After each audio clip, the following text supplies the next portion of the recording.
New York's nightlife is hotter than ever, but lately the party is spilling out onto the streets, and angry residents are starting to fight back. Nina Pineda is live tonight from the Flatiron District with more on this. Nina? Diana, changes in the zoning laws have a lot of bars and restaurants popping up on blocks which used to only be residential. Some club owners say they have a solution to keeping the peace.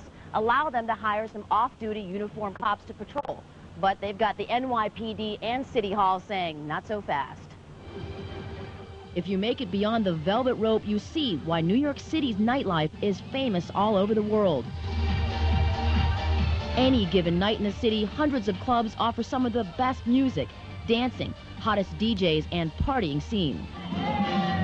All of this energy inside often spills right out the door, making the streets in a city that never sleeps a nightmare for people trying to. This is the sound of one street in the Flatiron District at 1 a.m. on a Monday.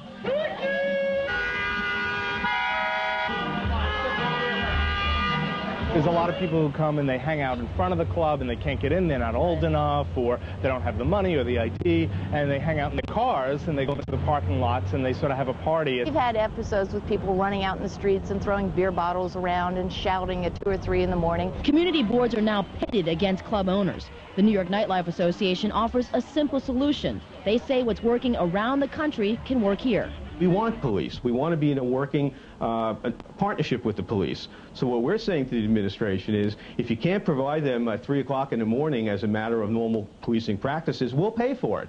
But a city law going back to the speakeasy days of Prohibition forbids establishments which sell liquor to put a cop on their payroll. With nightlife now generating billions of dollars a year, club owners want that law changed. If sports fans can enjoy their game and their liquor too, and still be protected by off-duty cops, why not club-goers leaving the dance floor? When people come out of a major event at Madison Square Garden, they see an officer in uniform. If we could have that same privilege as Madison Square Garden, I think it would help. Stadium, yeah, they sell beer. And at the end of the 7th inning, they close down all of them, and the police them. I don't know of a stadium, I don't know of a public venue in New York City that engages in the sale of illegal drugs. It comes down to how the deputy mayor heading up a nightclub task force interprets that law and applies it to those nightclubs where he believes the primary activity is selling drugs. You got a job as a business person to create a positive environment. And I'm not looking to let anyone off the hook on that.